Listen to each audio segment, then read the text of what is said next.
Good morning. Okay, so here's the thing. Sometimes the force, the energy in the universe gets disrupted. For some of us, I'm not going to call it exactly a trigger, because a trigger would mean sort of almost an out of control response. Kind of like somebody walking by and you just punch them, right? For instance, in comparison to the other day when you saw my dog bark so close to me and I heard it, I responded, and then I yelled. That could have looked like a trigger, but what that was a premeditated response. I had decided to behave that way because I have done almost everything I can to get Sir Frankie,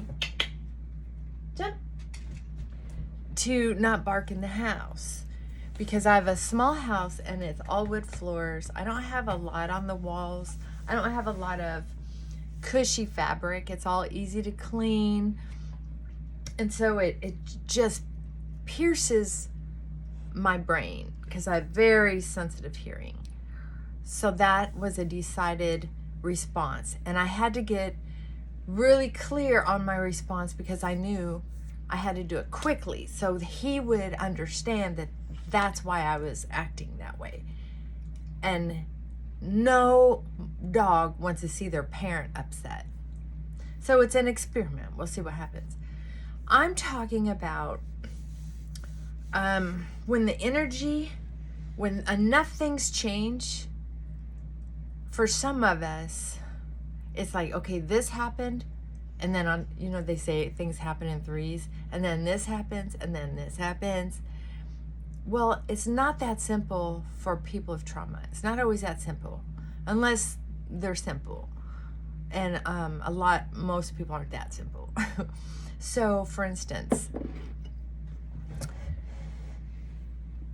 having a leak in the house,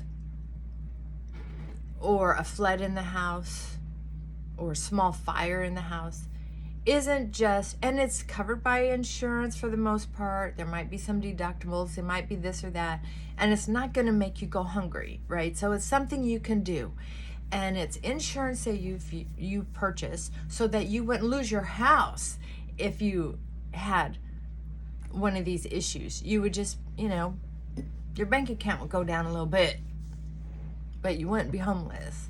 That's why house insurance is such a good idea, or renter's insurance, what have you, car insurance.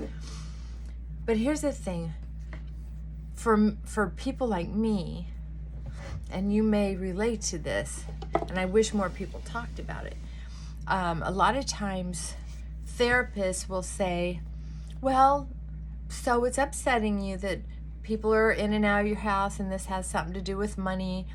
Let's just work on relaxing and looking at the pros and cons of having house insurance and losing this money, how you have to balance your budget. That's a very small part of it. It's a great part of it. And thank goodness people are willing to help work on things like that. But that's not always the biggest part of it for someone who's had trauma, or someone who's had a lot of worldly experiences. A lot of little T's. It doesn't have to be a great big T. It's about feeling safe in your own home. It's about certain people, or any people, coming into your home. And by certain people, I mean people you've never seen before. People who don't communicate in a way. Now, there are some people who communicate really well. Thank you, universe, for that. But there are a lot of people who just don't. I'm not the best communicator in the world, left to my own devices. I'm a great communicator when it comes to working with people with trauma who talk back, who I can interact with.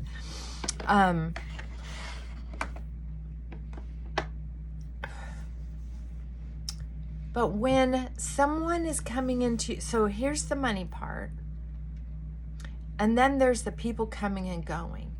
But the often unspoken part is waiting for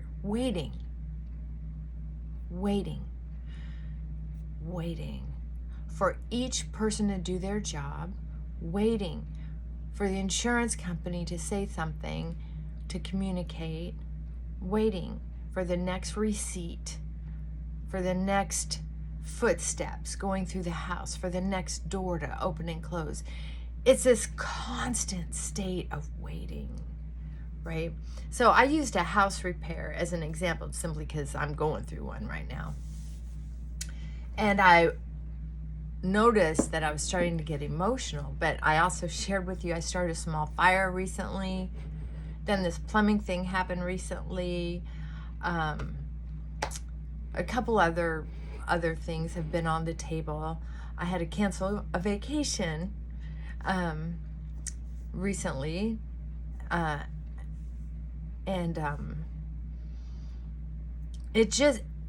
was just ready to cry at any minute. I was like, God, why am I so upset? I'm a mental health therapist. I shouldn't be upset. Well, here's the thing. A lot of people lie about being upset when they're just upset, but they're too embarrassed to say anything. The real part about being a real human, no matter what your job is, no matter what your income is or isn't,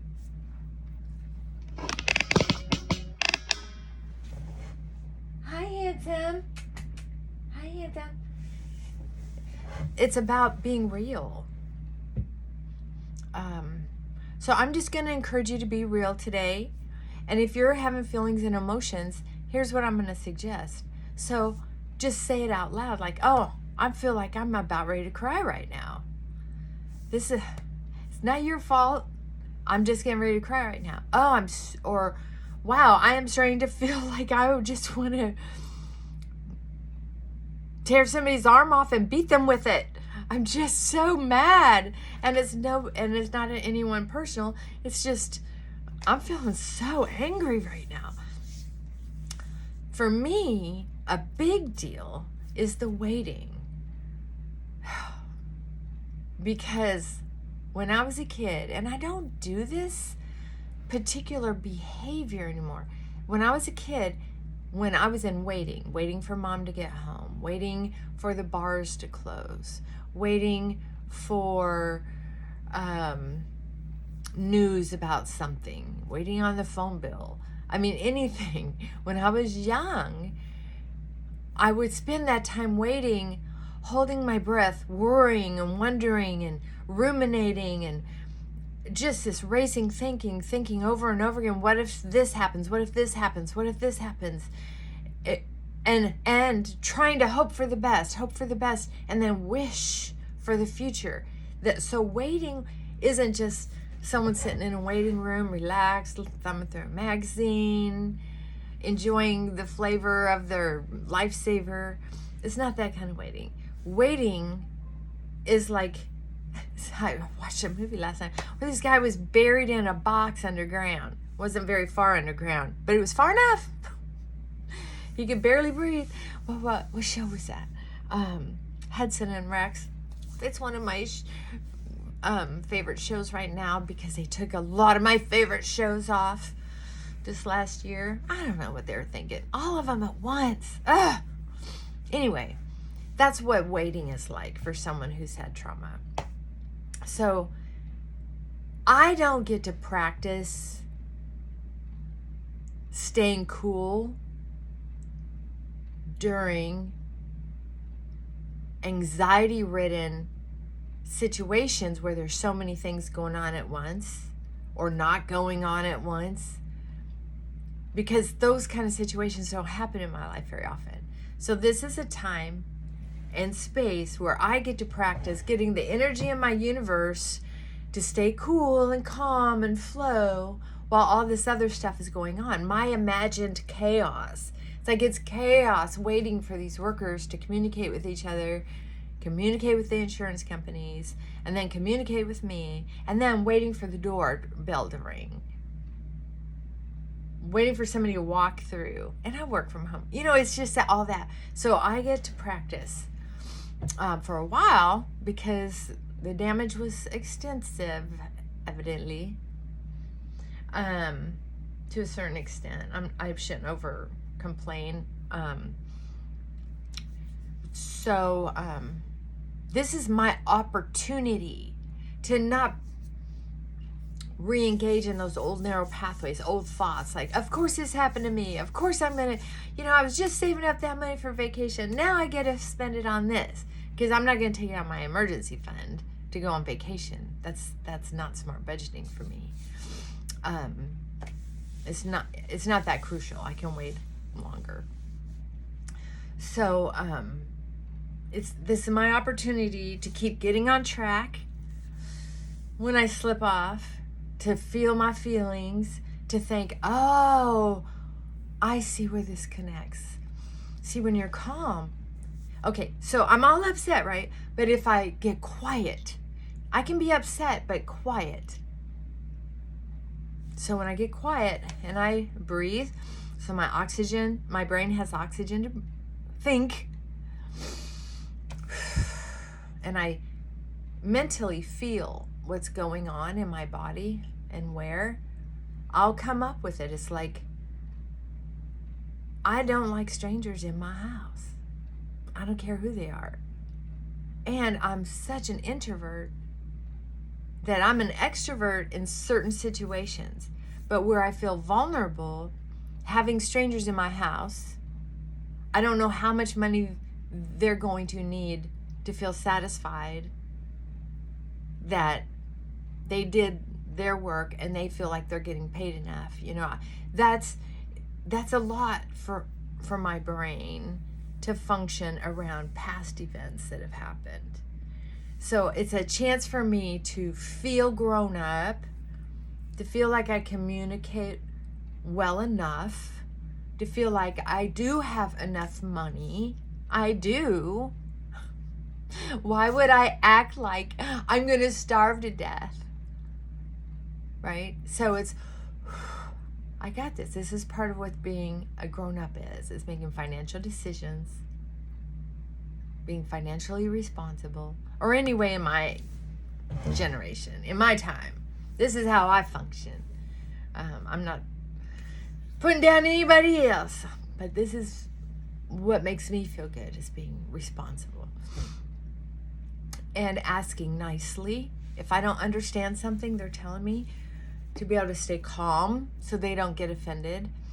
So that when I express my concern or my questions or ask for clarification, I come across in a way that they want to feel helpful instead of defensive and try to protect themselves. All right, so that's what I have for today. So I'll be practicing, and if you're in a situation where you need to do a little practicing too, leave me a comment below and I'll say a prayer with you. And let me know how you're doing it. Let me know how it's going. All right. Hey, I gotta go. Dang it. All right. Love you. And let's challenge ourselves together. Okay. Bye for now.